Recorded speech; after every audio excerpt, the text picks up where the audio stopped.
Did you miss me? Salah gue. Rasa enggak.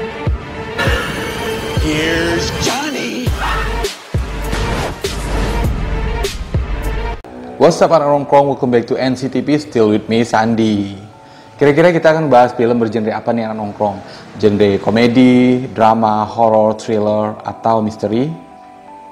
Ya, kita kali ini akan ngebahas salah satu film bergenre thriller, kriminal, drama. Judulnya Aftermath. Aftermath ini sedang tayang di Netflix dan salah satu yang membuat Mimin milih film ini karena salah satu pemerannya itu Ashley Greene yang di Twilight berperan sebagai Alice. Keren kan kalau anak nongkrong jeli ngeliat film Twilight, pasti anak nongkrong semuanya tahu Alice itu siapa. Dia salah satu yang membuat film Twilight itu hidup. Salah satu favorit Mimin juga itu, Alice.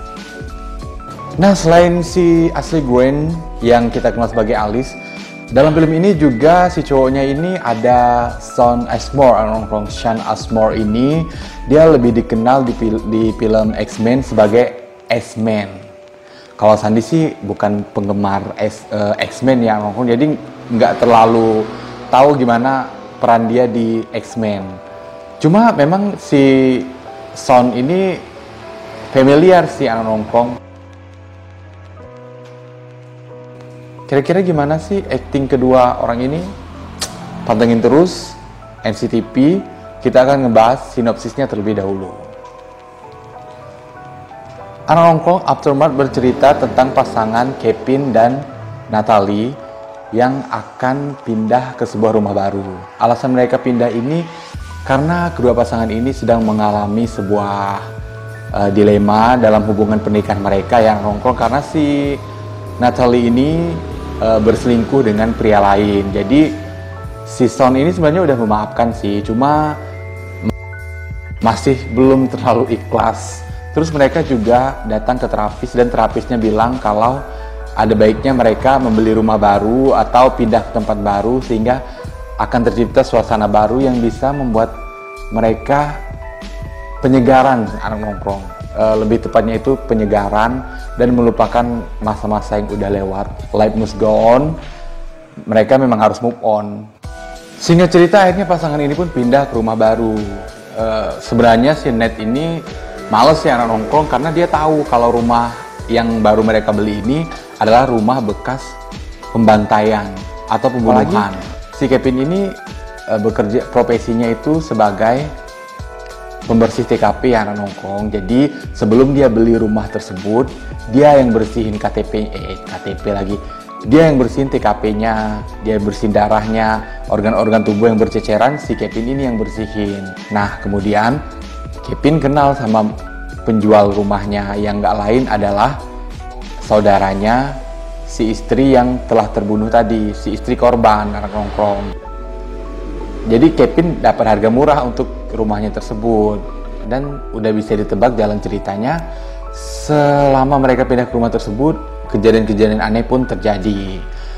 Si Ned ini yang paling sering mengalami kejadian tersebut. Dia ngerasa kalau di rumah tersebut tuh ada orang lain anak nongkrong. Terus dia juga ngerasa seperti diperhatikan. Kemudian barang-barang yang dia taruh tuh kayak pindah-pindah sendiri.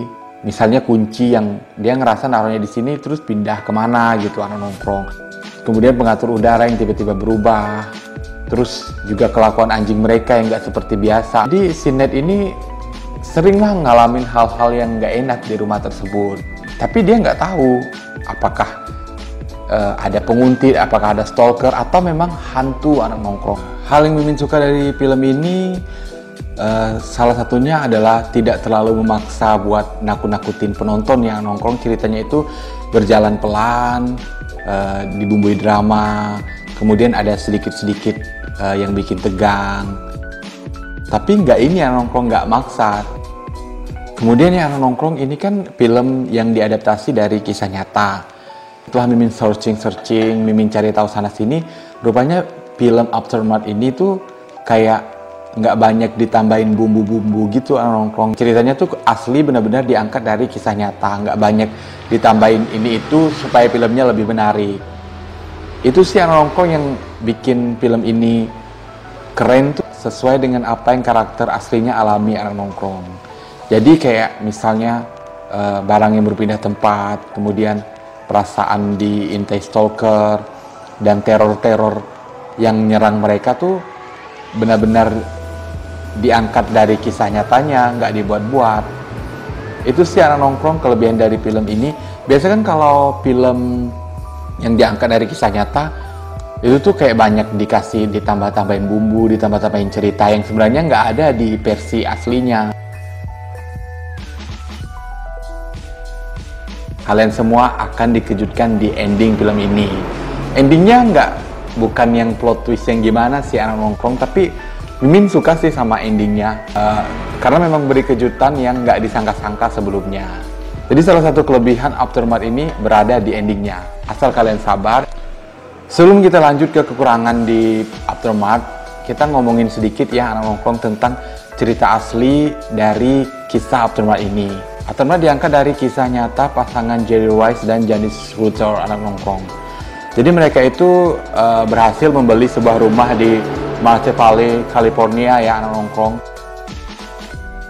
Setelah mereka berhasil membeli rumah ini, ternyata ada yang nggak suka nih anak nongkrong karena berhasil membeli rumah tersebut. Jadi ada pesaing mereka yang sebenarnya pengen banget punya rumah itu, tapi kalah dengan Jerry sama Janice ini. Namanya itu Katie Rowe. Ngelihat si Jerry sama Janice ini pindah ke rumah tersebut, Katie pun melancarkan aksinya. Pertama-tama dia memesankan majalah yang nggak dipesan sama sekali oleh si Jerry maupun Janice. Majalahnya kalau di film sih majalah porno sih anak nongkrong, tapi nggak tahu di kisah aslinya itu majalah apa. Yang pasti itu majalah dikirimkan ke alamatnya si Jerry sama si Janice. Nah itu salah satunya. Kemudian dia juga banyak melakukan teror-teror kepada pasangan Jerry sama Janice. Pokoknya sebisa mungkin tuh si Katie ini buat pasangan Jerry sama Janice ini nggak betah lah di rumah mereka. Sampai pengen buat mereka itu keluar out dari rumah tersebut, sampai akhirnya dia itu beli rumah yang dia inginkan itu anak nongkrong. Gitu sih kesimpulannya. Sehingga dia tuh bikin teror-teror sama si Jerry dan Janice ini. Nah di puncaknya ini selain melakukan teror-teror, kemudian memesan barang yang nggak dipesan sama si Jerry, terus dia juga ngirimkan kartu Valentine ke tetangga Janice sama Jerry dan mengatasnamakan Jerry supaya ya intinya supaya rumah tangga kedua pasangan itu retak. Sampai pada puncaknya Katie ini sudah keterlaluan karena memasang sebuah iklan di internet. Pokoknya kayak layanan seksual gitu anak nongkrong, seperti seks daring dengan mengatasnamakan si Janice. Dan parahnya lagi, di deskripsinya itu dia mengatakan kalau dia pengen merasakan seksual seakan diperkosa di saat suaminya bekerja. Nah inilah yang akhirnya membuat si Katie ini berurusan dengan polisi.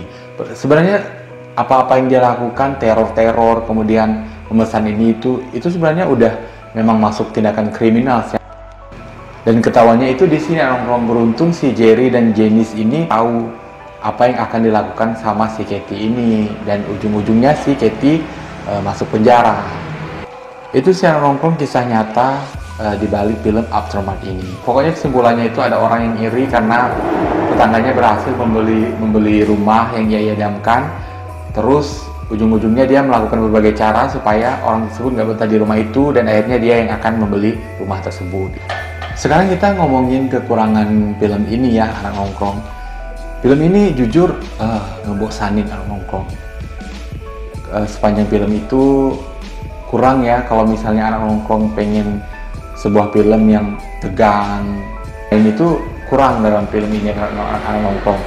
Ya balik lagi ya, karena memang di awal tadi kita udah jelasin kalau memang film ini tuh orisinil dan tidak terlalu banyak dibumbu-bumbuin dengan aksi-aksi atau cerita-cerita lain. Jadi memang pure dari cerita aslinya.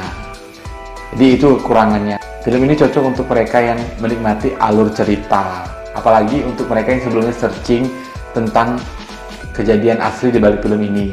Mungkin akan menjadi sesuatu yang menarik untuk ditonton. Nah, nongkrong selain filmnya yang boring, kemudian lambat, pelan, film ini tuh nggak digenjot sama para pemainnya anak nongkrong. Para pemainnya si Shawn Ashmore maupun Ashley Greene tuh kayak nggak memberi nyawa di film ini. Nggak ada yang lebih sih, B aja anak nongkrong. Jadi mereka bermain ya pokoknya nggak terlalu spesial lah si Ashley Greene maupun si Shawn Ashmore ini.